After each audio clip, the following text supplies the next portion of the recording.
Hi, welcome to One Word a Day. I'm Sophie, your guide into the world of Chinese.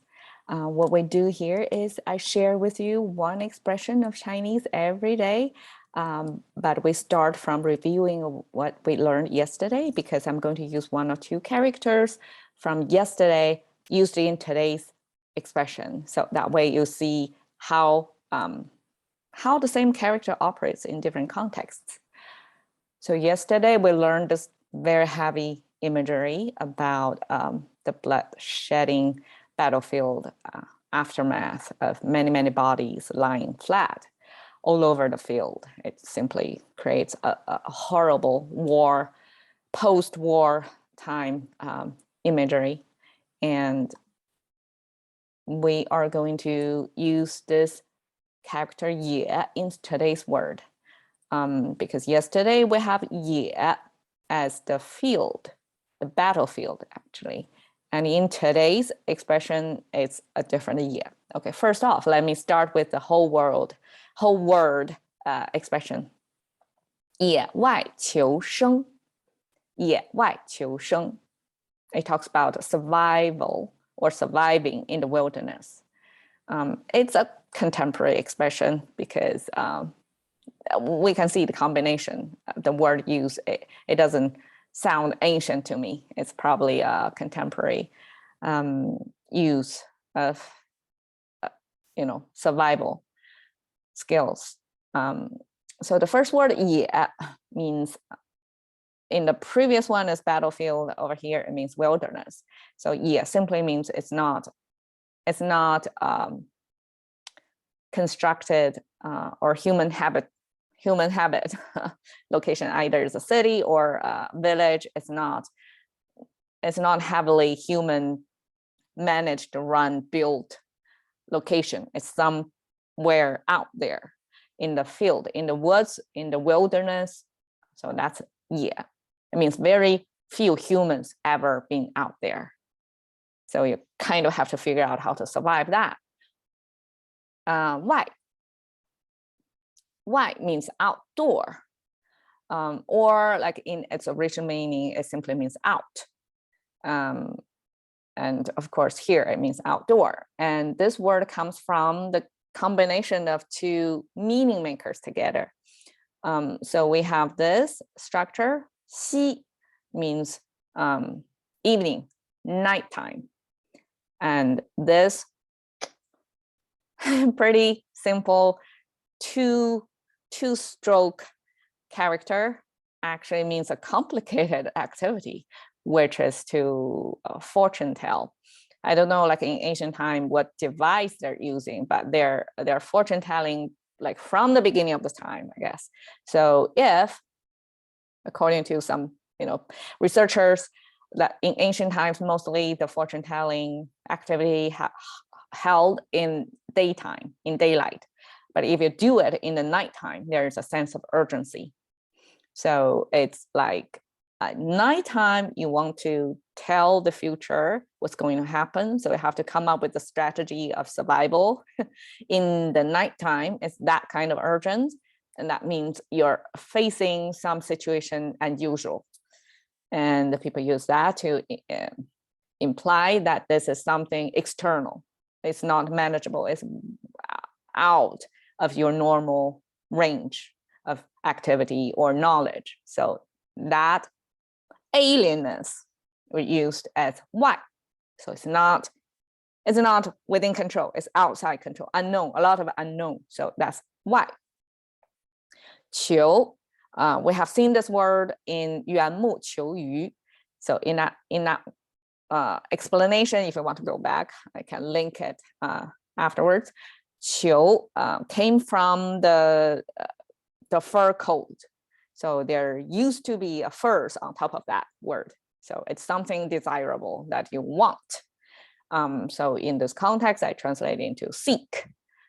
And the last word is the key word today because it's this word, it looks simple, right? So all the key main concepts in Chinese are in simple characters because that's most commonly used, and it could be used in multiple different ways. 生 Sheng, this is the modern writing of this character. But you see, I pull out the old way of expressing. It's written in multiple ways, but the main structure is there. It involves with this structure, two horizontal lines with a vertical line in the middle. That means soil, means earth. And the top portion means growing, something growing from the earth. So I guess like over here, you can see that structure pretty clearly. So this is almost in the shape of mountain. So we have the, the highest peak in the middle and the two side peaks that creates the image of mountain. But if it got something through it in the middle, so that changed the scenery. It's not a mountain anymore. It has a root. It rooted from the soil, from the ground. So this signifies that this is something growing from the ground. And Chinese culture is agriculture based. So something growing from the ground is the source of energy, the source of life. And we use that symbol as sheng, as birth. Like it could be from not existent to existence, or it could be growing, could be, we have another word as zhang, so sheng zhang often put together. So you have birth, the beginning of life, and also you have growing, like it keep growing. Because if a plant still has its root in the soil, that means it keeps growing. It has its life in there. So sheng, from this birth, from growing, becomes the meaning of life itself. So seek life, like you try not to die here, to preserve your own life here. So just take a moment to appreciate the different ways of expressing the character sheng. Creativity in the past, and because letters need to be characters need to be standardized, so everybody, there's no confusion. We only have one sheng now, it's this. But you can see it came from a very rich past to expressing this concept of something growing from the ground. So 野外求生 as a contemporary expression just means survival in the wilderness, in the wild. That's a skill.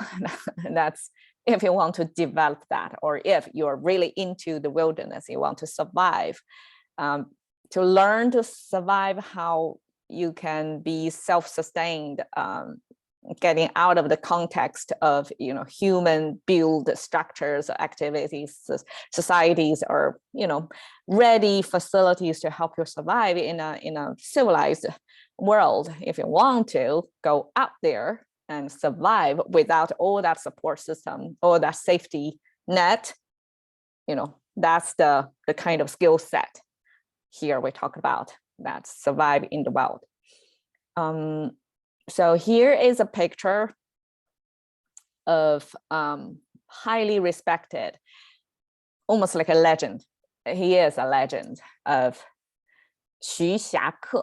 He is the best known adventurer in Chinese culture. And he kind of broke the mold of Chinese governance or society or way of living, like how to be successful by the definition of the society back then, as okay, we all try to be a good student, and then we got outperformed in that exam, got picked and then promoted. You have the opportunity to govern and become part of the governing body.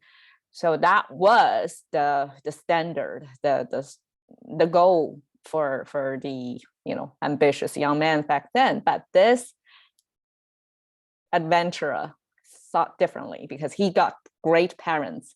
His father supported him to give up that standard path, that's dream or vision or the thing that society expected you to be successful back then is like, no, you don't have to follow that path. You can pursue your own passion, which is survival in the wilderness.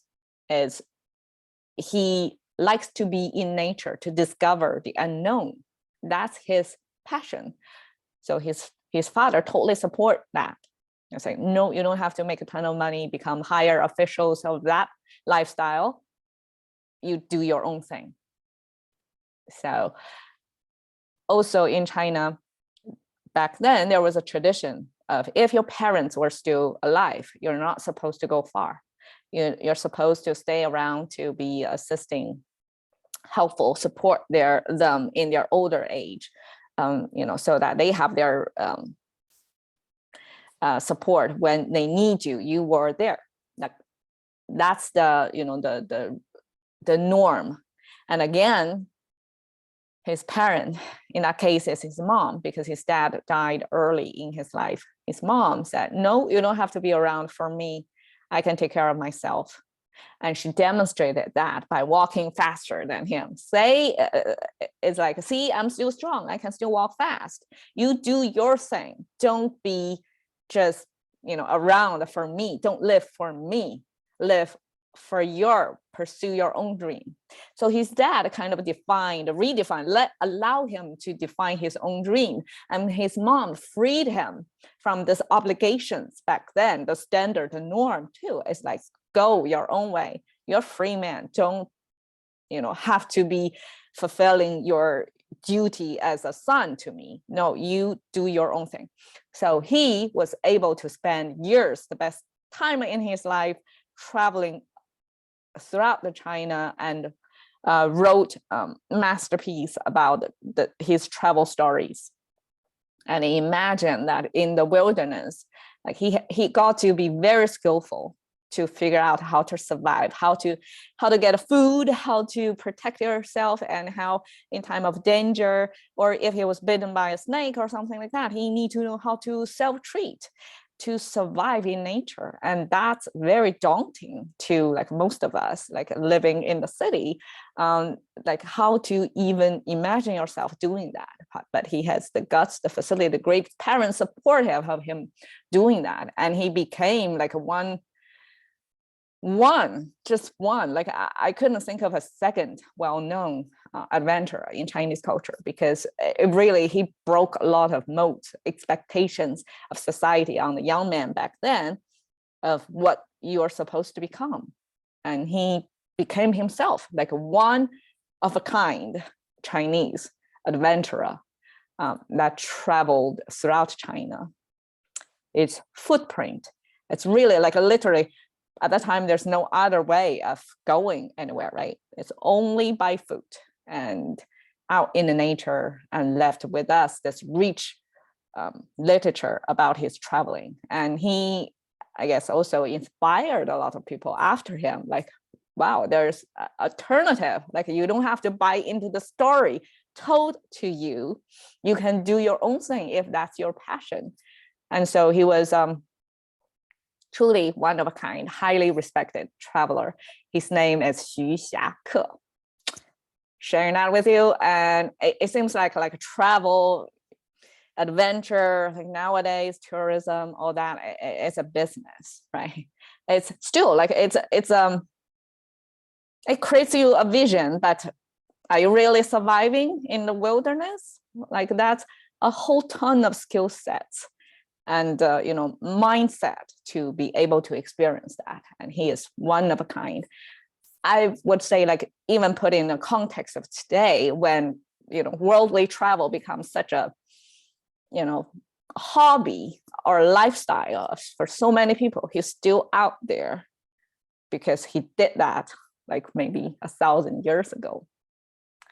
All right. Glad to share with you of this awesome Chinese man, adventurer, and explorer of the earth, simply being, fulfilling himself as the earth, a human being living on the earth and exploring the earth, and surviving the earth because we're part of the earth. Thank you for your time. I hope to see you again.